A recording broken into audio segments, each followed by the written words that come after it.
Nouvel exercice que je vous propose de corriger. C'est un exercice qui m'a été demandé par Florence.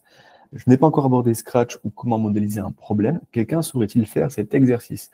Donc, on a un programme de calcul que l'on va devoir résoudre. Je vais un petit peu détailler comment est-ce qu'on doit faire ça. Voici un petit peu l'énoncé. Choisir un nombre, ajouter 3, calculer le double du résultat, ajouter le nombre de départ. Que penser de l'affirmation? On obtient toujours un multiple de 3. Ok, on va voir un petit peu si on peut répondre à cette question. Et ensuite, on a 3 programmes qui nous sont présentés, le premier, le second, le troisième. Et on nous demande que peut-on conjecturer avec une aide, essayer avec plusieurs nombres les 3 programmes. Commençons par répondre à la première question. Que peut-on penser de l'affirmation? On obtient toujours un nombre qui est un multiple de 3 avec ce programme-là. Déjà, on va essayer de modéliser ce programme-là. Quand vous avez un programme de calcul, il faut que vous cherchiez toujours à exprimer ce programme, exprimer le résultat de ce programme.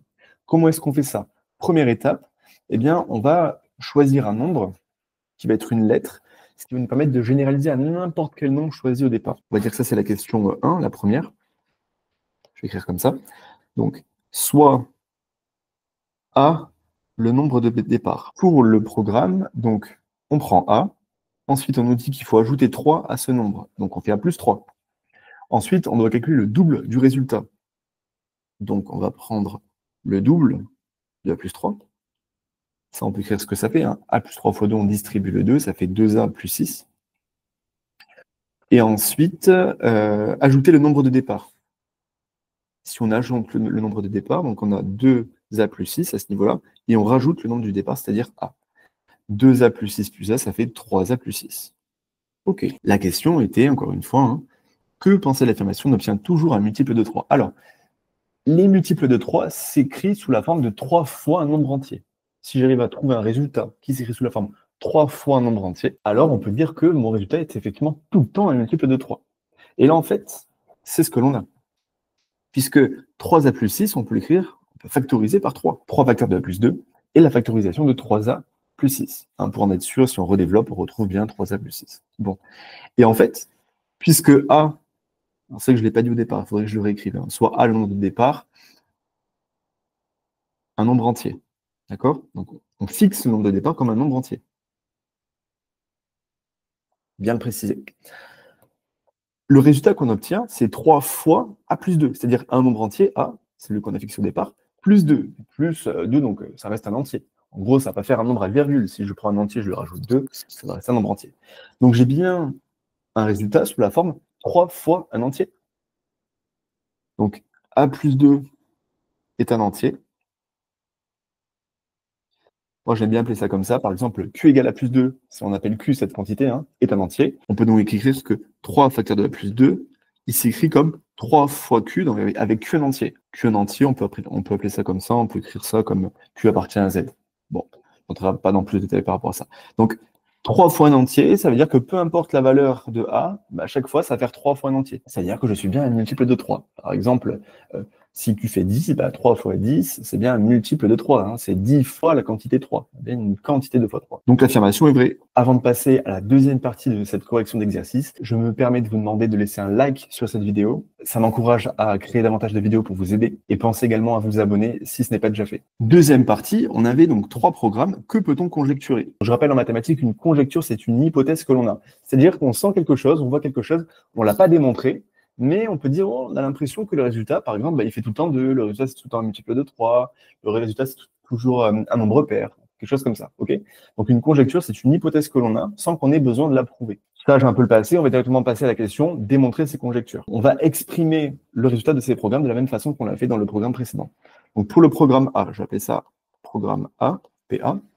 Donc, soit N appartient à Z, donc on prend, je vais prendre ça. Je vais prendre le nombre n, donc c'est mon nombre de départ. Donc je choisis un nombre n, pas m, mais n. Voilà. Ensuite, calcule le double, donc 2n. Ensuite, ajouter 3, donc 2n plus 3. Ensuite, calcule le double du résultat.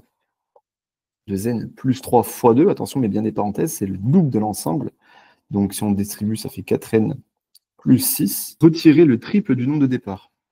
Pas de souci, donc on en est à 4n plus 6. On retire le triple du nombre de départ, donc 3 fois le nombre de départ. C'est ce qu'on retire, donc on soustrait. 4n moins 3n, ça fait du coup n plus 6. Voilà. Et on voulait retirer 7. Donc n plus 6 moins 7, ça fait n moins 1. Il fait quoi ce programme finalement? Par rapport à un nombre du départ, qui est un entier, hein, parce qu'on a bien dit n appartient à z, en gros c'est à la famille des entiers si vous voulez, il va donner à la fin n moins 1, c'est-à-dire le nombre du départ moins 1, l'entier inférieur finalement. Le programme A donne pour résultat, on peut dire, hein, pour résultat, l'entier inférieur du nombre initial. Donc si je mets 3, il va m'envoyer 3 moins 1, c'est-à-dire 2. Pour le programme B, choisir un nombre. Donc là, pareil, on va dire soit, on va l'appeler M. Donc je prends un nombre, M. Je calcule son triple, 3 fois M. Je lui retire 1. 3M moins 1. Je calcule le double du résultat obtenu. Je fais donc 3M moins 1. Je calcule le double. Je distribue le 2, encore une fois, ça fait 6M moins 2. 2 fois moins 1, ça fait moins 2. Voilà. Je retire le double du nombre de départ. Moins 2, moins le double du nombre de départ, donc le double de M, moins 2M. 6M moins 2M, ça fait 4M moins 2. OK. Et enfin, on me dit de retirer 4.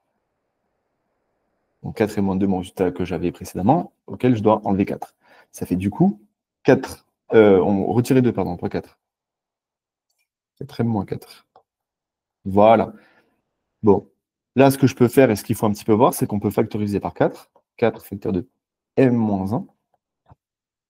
Et bien ça, c'est quoi, hein? Si M est un nombre entier, c'est celui qu'on a posé initialement, alors Q égale à M-1 est un entier, forcément. Hein.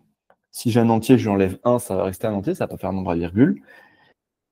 Et donc, 4 facteur de M-1 est égal à 4Q, avec Q un entier.